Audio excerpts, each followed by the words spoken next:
Did you go on vacation? When you get set, Tuesday. Today's Thursday. Shoot my question kind of tight. Okay, but you got a half hour before that.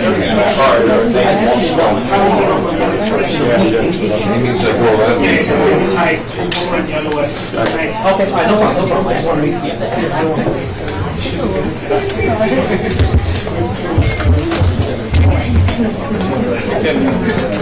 Okay, cool. I'll take care of it, no problem. I haven't.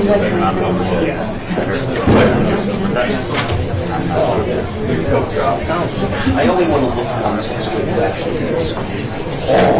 And you won't box it. Thank you. You're welcome. So like even though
special K?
Thanks. So it can sample from the noise. I'd like to see the data. I can't complain. I'm still standing. I'm all right. Actually, so I told you earlier.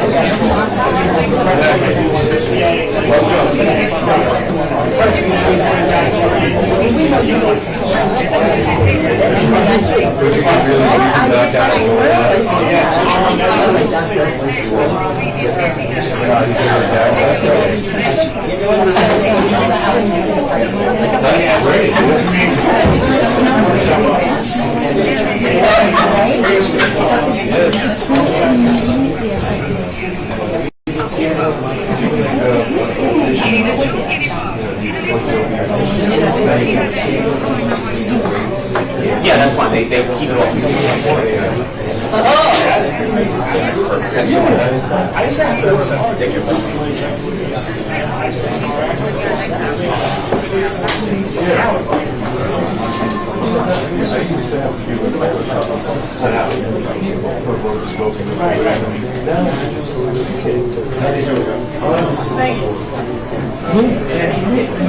I had a client call up and say he can put sports ads. I'm like, should I install that?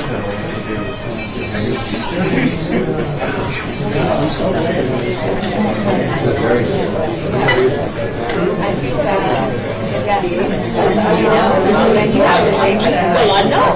That's what I said. You know, I know. He's got nothing coming in right now. So he had his personal You'll see some level from Tammy. Should we get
That's my fear.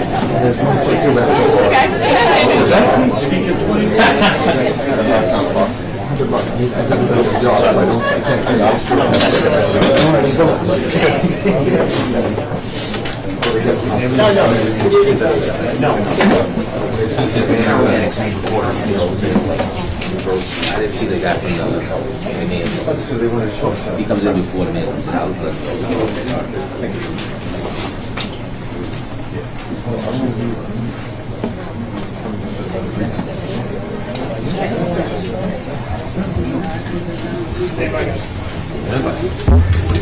you.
Oh, good.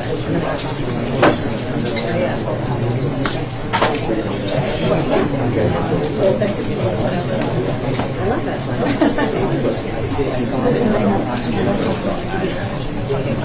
it. And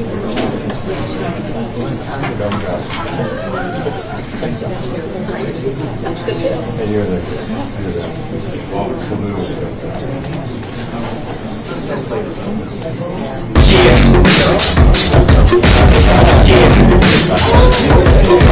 Stay focused, no distractions, and grind. Stay focused, no distractions, and grind. There are only two types of Americans: those who live in New York and those who wish they could.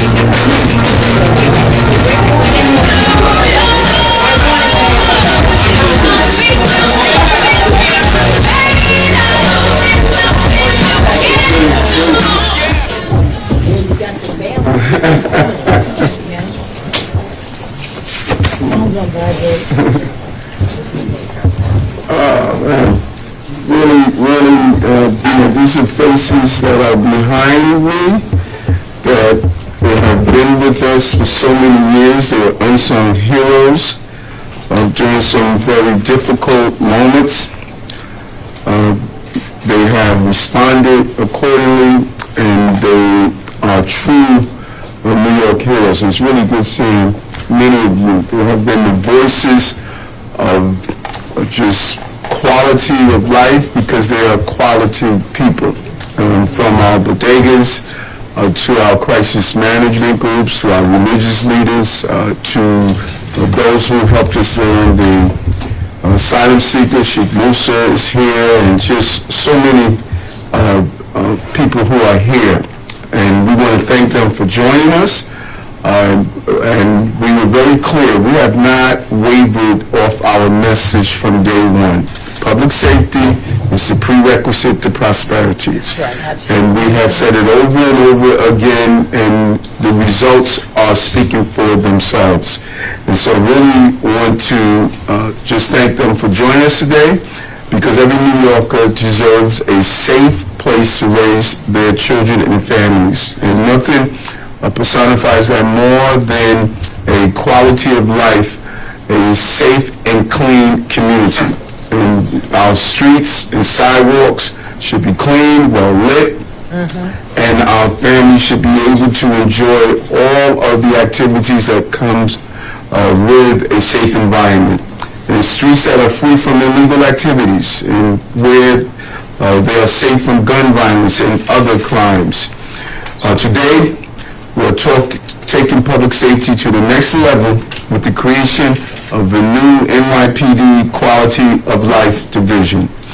Since day one, the administration has been clear, as I stated over and over again, we will not tolerate an atmosphere of any and everything goes. We said it over and over again, and we have ensured on every level of every agency, making sure every place, everywhere, we are going to have a city that is clean and safe.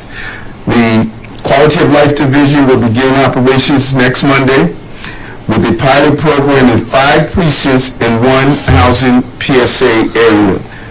These commands will have localized precinct-based Q teams that the police commissioner will go into specifically, and they will be made up of officers who have already forged relationships with their communities and have additional training on resolving quality of life conditions once and for all. The role of a police officer is to correct conditions. That's the job of a police officer. And the best way to correct conditions is to have pre-existing relationships and communicate with the men and women and organizations that are surrounding us now. These officers that are assigned will help reduce crime and improve quality of life, making our neighborhoods continue to be more and more livable.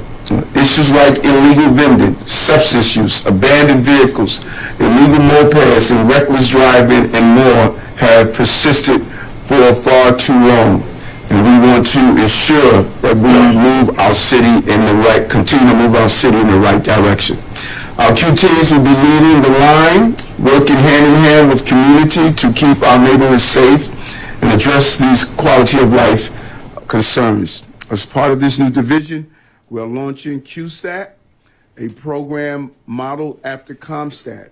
New York City revolutionized under Bill Bratton, the former commissioner, the role of CompStat more than 30 years ago, holding precinct commanders accountable and using real-time data to adjust police deployment.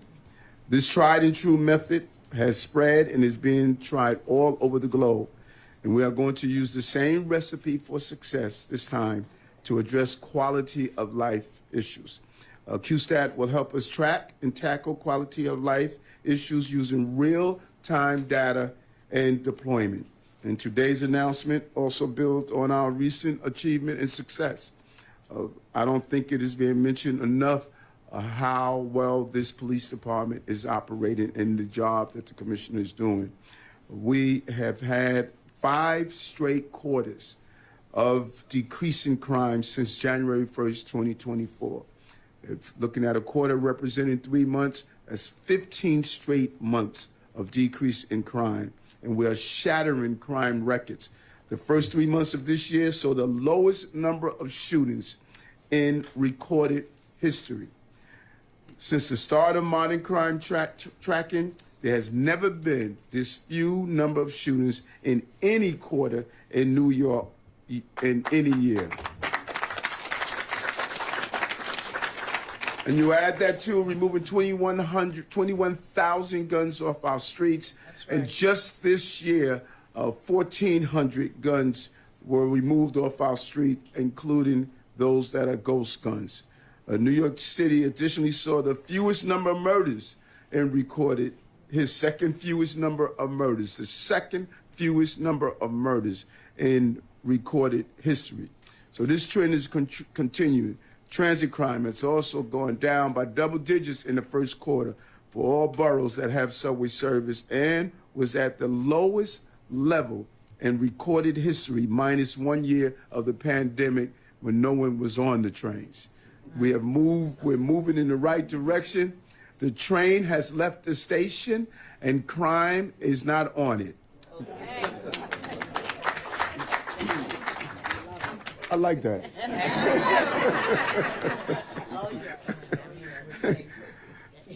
So we know that public safety is more than just crime stats. We got that, and we hear it over and over again. I don't think the commissioner and I don't go to events where people keep saying, well, we don't feel safe, we don't feel safe, we don't feel safe. We know our success in numbers must match the success in how people are feeling. And part of that is we're asking all of you out there and in the media to let's not find the worst thing that happens in our city in the day and make it seem like it defines our city. Let's highlight how well we have turned the city around so New Yorkers can enjoy the city. 65 million tourists, second highest in the city history, have returned to the city and enjoy the city. If they know we're safe, then New Yorkers should enjoy the city as well. And so time and time again, when I talk to New Yorkers about their perception of safety, their concerns frequently come down to quality of life problems, making them feel less safe. So we will not rest until we address the issues that have affected the lives of everyday New Yorkers, and we'll continue to work to make every borough, every neighborhood, and every block safer across our city. Job well done. Commissioner Tish will go into the details of this important initiative. Commissioner.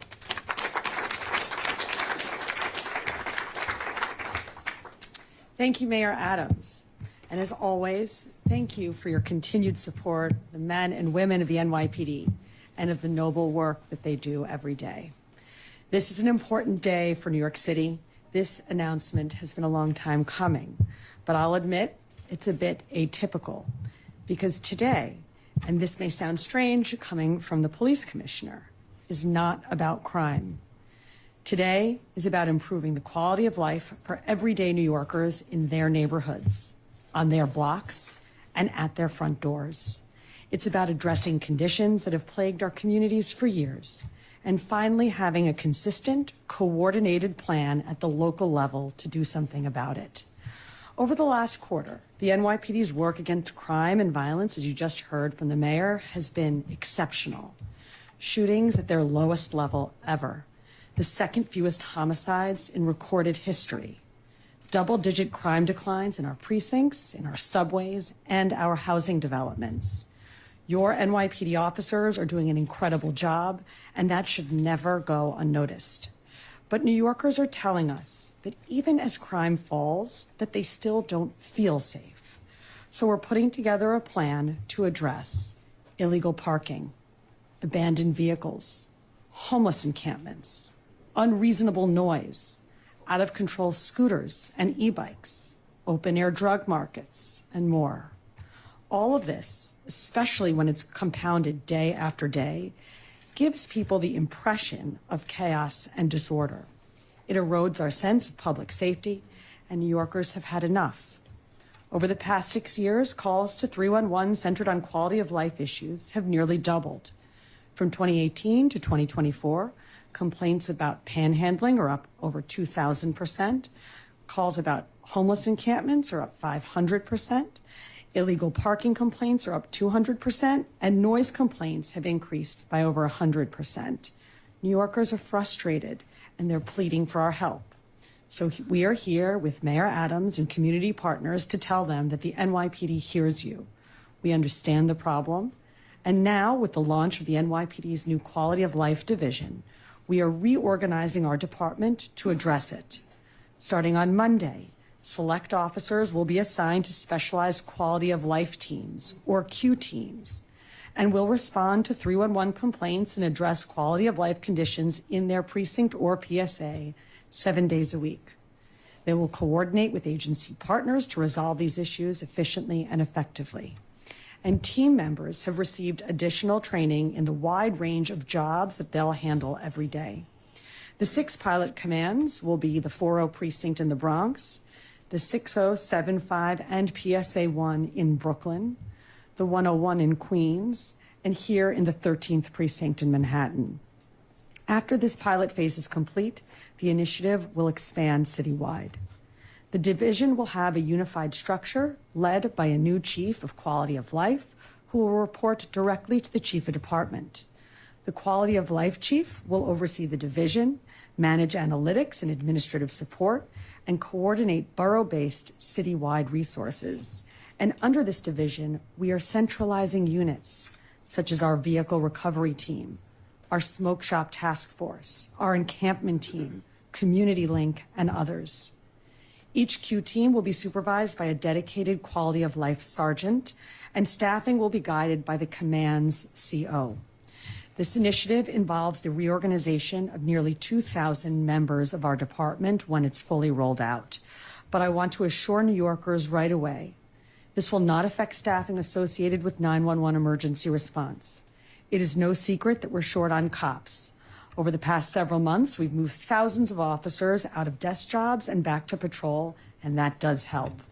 But ultimately, this is an internal restructuring of personnel already within precincts and a recentering of our approach to public safety. Next month, the division's work will be assessed and evaluated in our first QSTAT meeting, as the mayor said. These monthly meetings will focus on responses to 311, community engagement, and the identification of chronic conditions and strategies to resolve them. And just like ComStat meetings do, QSTAT will provide enhanced accountability, coordination, and accurately measure our progress. QSTAT is the logical evolution of the ComStat revolution that began 32 years ago. We are ushering in the next era of policing in New York City at the right time, in the right places, and for the right reasons. And on that point, I need to be very clear about one thing. Some have criticized this as a return to zero-tolerance policing, which is a complete mischaracterization of what we're doing here. We are addressing quality of life issues, yes, but this is different policy for a different purpose. In 2025, quality of life enforcement is not about preventing more serious crimes. It is about improving quality of life. It's about being responsive to actual community complaints and fixing the very real issues people are dealing with every day. That is why we're doing this. The vast majority of New Yorkers have never been the victim of a crime. In fact, most of them have never even witnessed a crime. But many of them have struggled to find parking because abandoned vehicles are taking up spots in the neighborhood, or had to jump out of the way for an e-bike on the sidewalk, or avoided walking through a park with their kids because people were there openly using drugs. These encounters make people feel less safe. They make you not want to walk through the neighborhood or take the bus or go to the corner store. And it's that feeling that we need to change. Our methods are different from 30 years ago, too. There are no quotas or inflexible activity targets. This is not zero-tolerance policing. When correcting these conditions, officers will have discretion, and discretion starts with engagement. Even the most progressive members of the City Council write letters to my office asking me what the NYPD is going to do about all of the quality of life complaints in their districts. This is about listening to what New Yorkers are telling us and responding to their repeated calls for help. In the nation's largest and most densely populated city, where millions of people share just a few hundred square miles of space, there will always be complaints about noise, about parking, traffic, and disorder. On any given day, our officers are far more likely to respond to a blocked driveway than to a burglary. Because of this, our cops need to be more than just great crime fighters. They need to be great problem solvers. And now, under the mayor's leadership, they will have the training, the tools, and the time to give New Yorkers the quality of life that they have been begging for. In this city, in Mayor Adams' city, results matter. And that is exactly what the Quality of Life Division will deliver. Now you're going to hear from Francisco Marte, President and founder of the Bodega and Small Business Association of New York.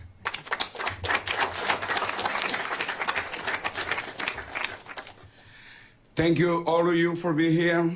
My name is Francisco Marte. I'm the president and founder of Bodega and Small Business Group.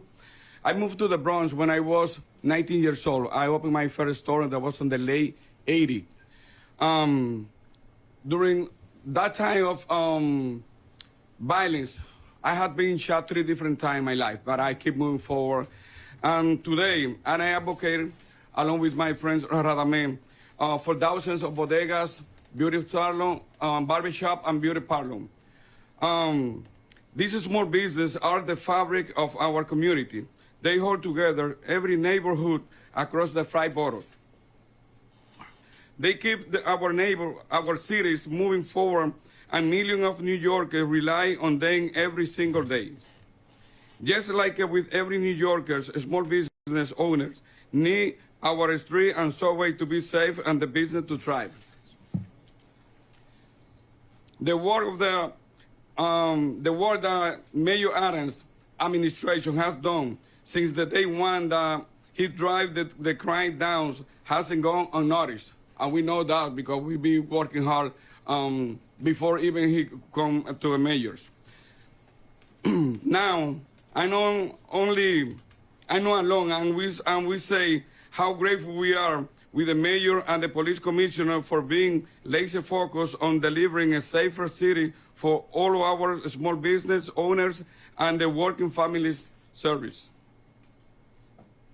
A safer city means a stronger local economic and more prosperous city for all of us.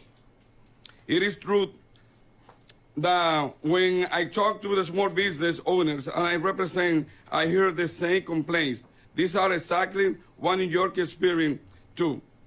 Loud noise, reckless e-bike, mobs, illegal parking.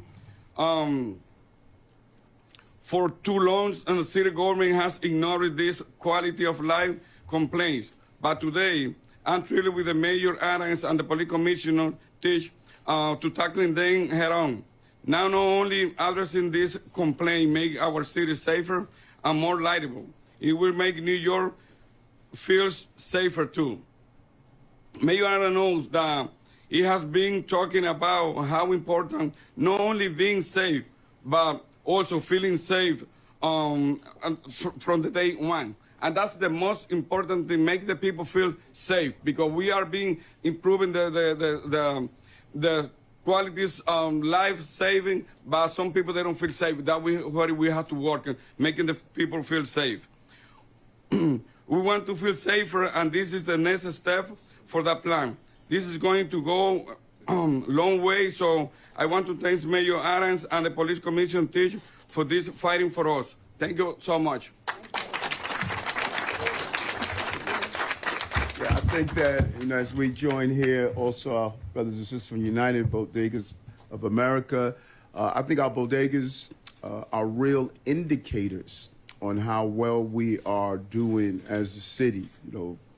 They see firsthand, and having both these organizations here means a lot. Why don't we open it to a few on topic? All right, Kayla?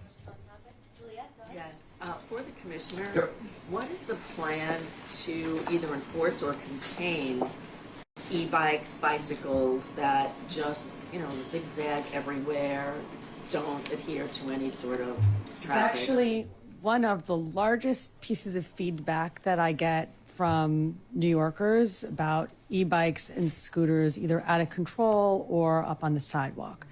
And so we've done a good hard look at the data.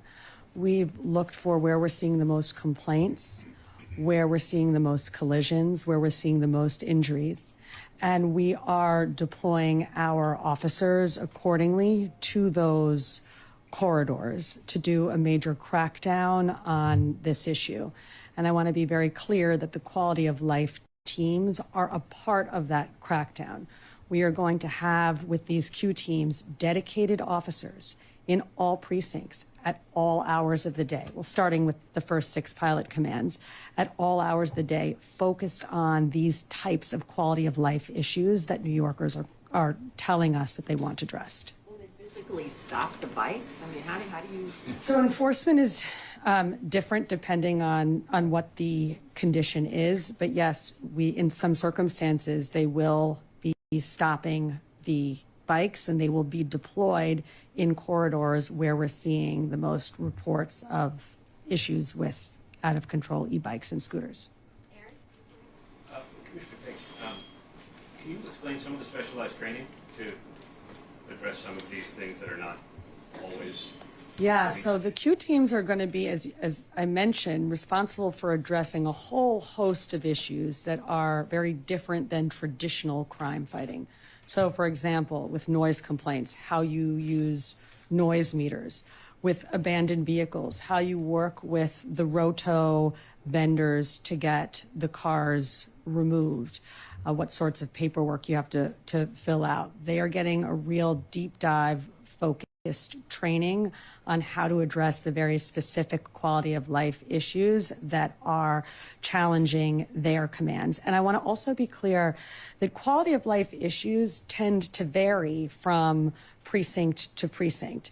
In certain precincts, like this one where there are some big parks, it might be drug use in a park. In another precinct, it might be abandoned vehicles. And so every Q team will get standard training, like generally on how to deal with the quality of life issues, but where there is a specific issue in a specific precinct, they'll get enhanced training as well. Is it all summonses? As I mentioned, this is not a dragnet. This is not zero tolerance policing. Our officers are going to be given an incredible amount of discretion on how to address the problem that they see. In many instances that may be writing a summons, in some instances that may just be engagement. Obviously they're police officers, in certain instances that may be making an arrest, but we trust our officers and they're going to be given a wide amount of discretion on how to address the issue at hand. Mayor, why decide to task this with Commissioner Tish and the NYPD? She freely admits, this is an odd thing for a commissioner to say, but this isn't about crime. Why give it to the NYPD, especially when everyone acknowledges we're probably short some cops here? Yeah, and because, first of all, the police department is probably one of the most dynamic agencies within the city. 24 hours, 7 days a week. Every sector must become familiar with their sector. The heart of removing the encampments that we witnessed on the street was the NYPD. They were not carrying out the enforcement of wrapping up the encampments. The TSNY did that. Our Human Services arm did that. But the NYPD, they are the eyes and ears No one knows see something, say something, do something more than the men and women that wear the uniform. That's the starting point. So if a person is in an encampment, they're not going to execute the action of giving that person service. They're going to be the entryway of letting the other agencies know, here we have a problem here, let's rectify that.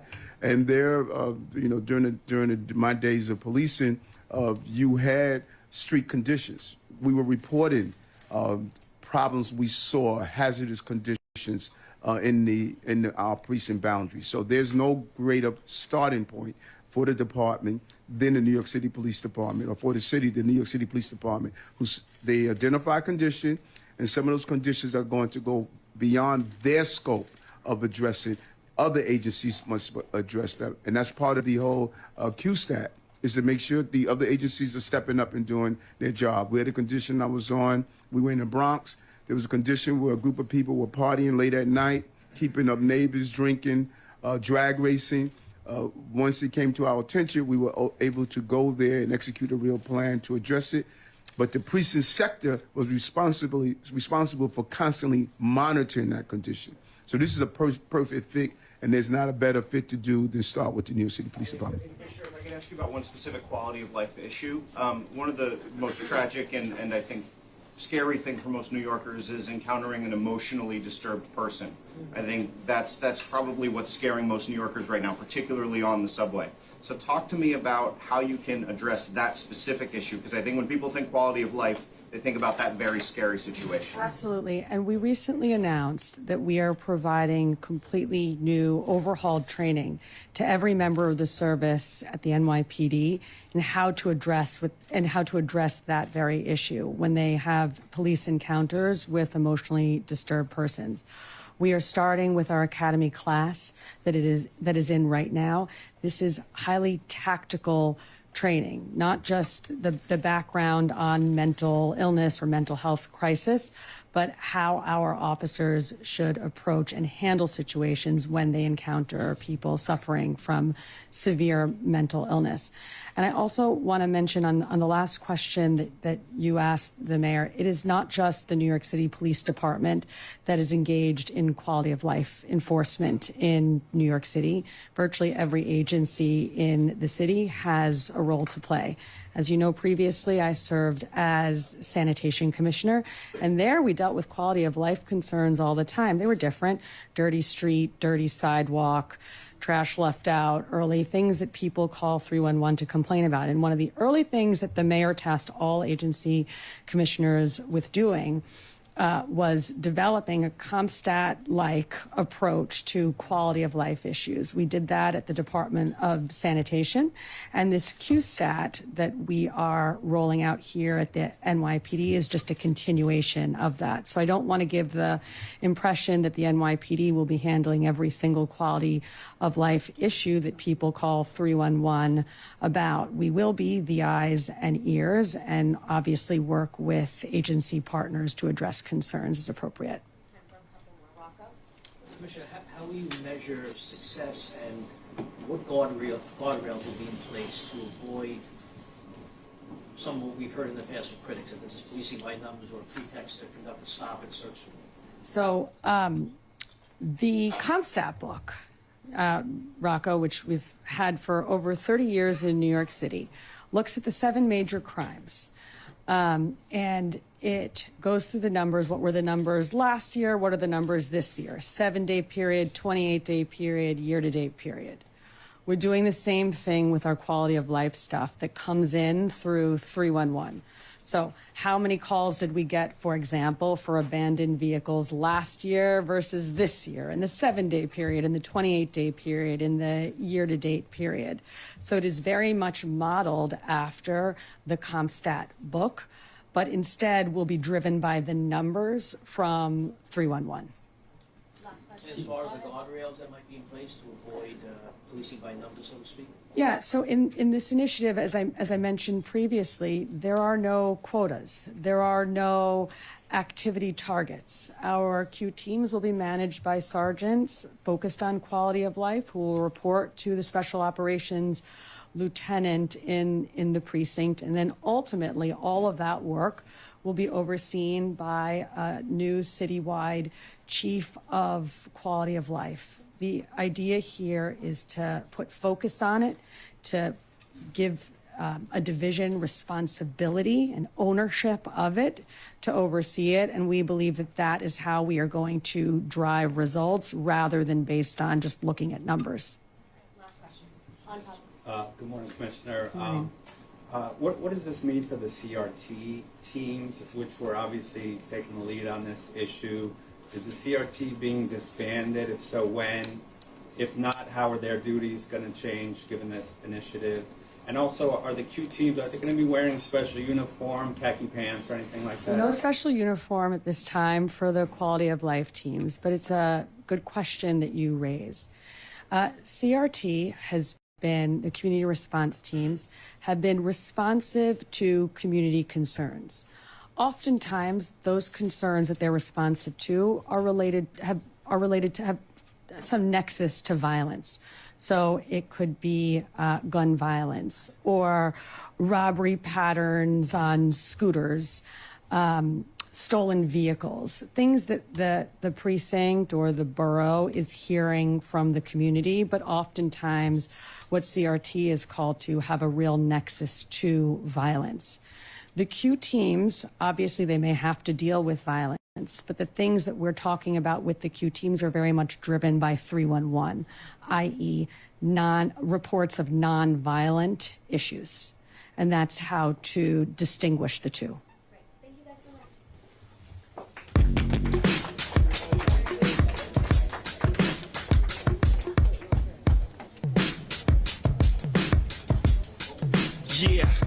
Yeah, I'm out at Brooklyn. Now I'm down in Tribeca, right next to the Narrow. But I'll be hood forever. I'm the new Sinatra. And since I made it here, I can make it anywhere. Yeah, they love me everywhere. I used to cop in Harlem. All of my Dominicanos right there up on Broadway. Pulled me back to that McDonald's. Took it to my stash spot.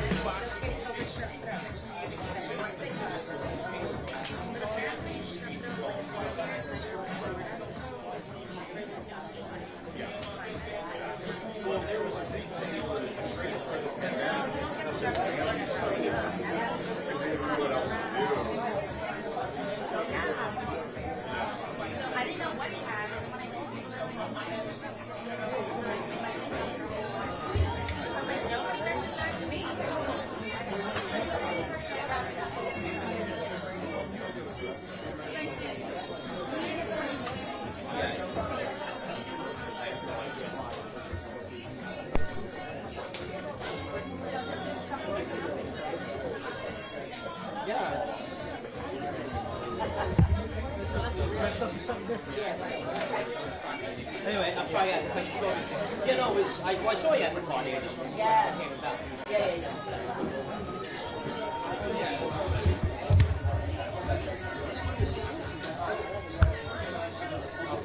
Me, obviously. Very few people see a life like that. Boston is a rank crowd. I mean, very, very few. All the same. Last thing I heard.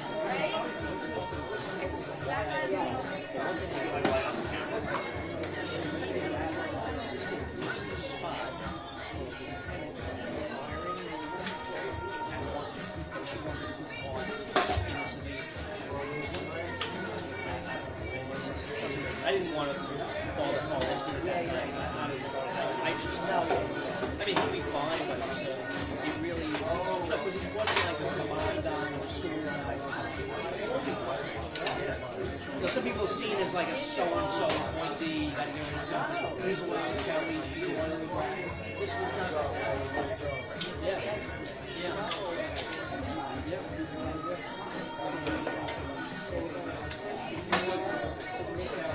Okay, right, you don't want that. I heard that too.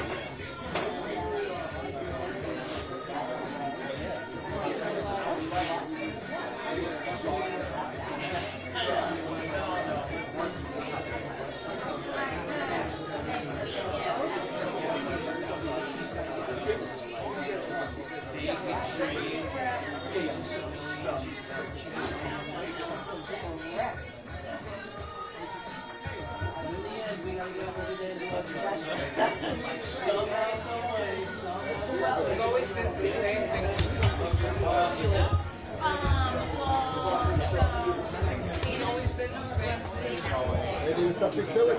I don't know. There's a lot of Gets aggressive, but he took all the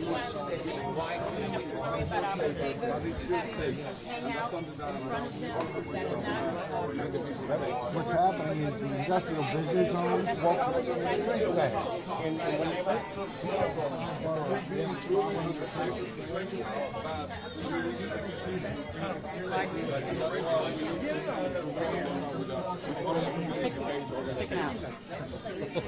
This isn't a zero tolerance. We're not returning to a Giuliani broken windows. Is there a concern about that? Because during that time, people in vulnerable communities felt targeted by that.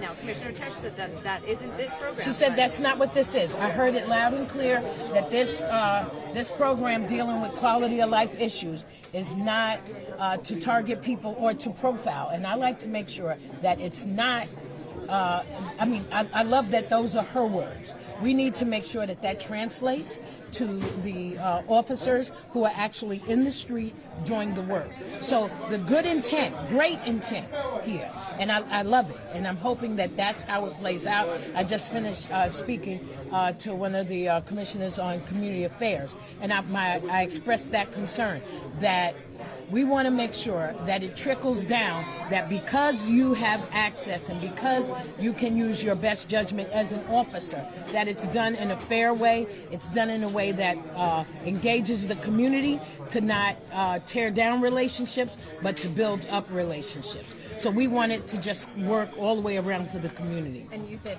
you want to be clear that people will not be profiled, so you think that comes down to training?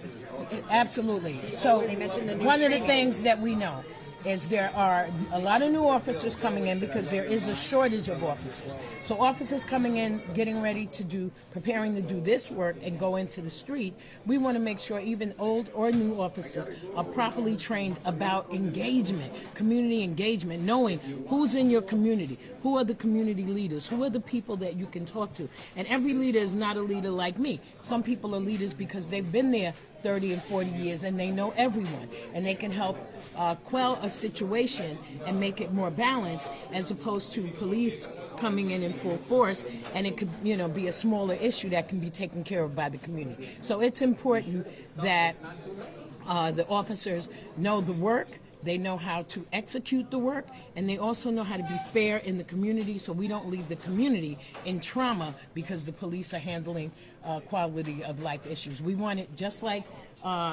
Commissioner Tish said. I'm not as familiar with it, but Commissioner Tish said. It sounds excellent. It sounds great that the work is going to be done in a way that is helpful to the community. No profiling, no traumatizing, but just dealing with the quality of life issue in an engaging kind of way. I'm looking forward to it. I'm looking to hold them accountable as well. Because, when it's great, and I love to say that, for the most part in our communities, NYPD tries their best, but we also know that left unchecked and ungoverned, that people will act on their own oftentimes, and we don't want the police to do that. Thank you so much. I'll give you this. And yes. I'm Dr. Aisha Sekou, IESHASEKOU. I'm the CEO and founder of Street Corner Resources. We do the anti-violence work here in New York City. Thank you so much. Thank you. Thank you.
babysit the here.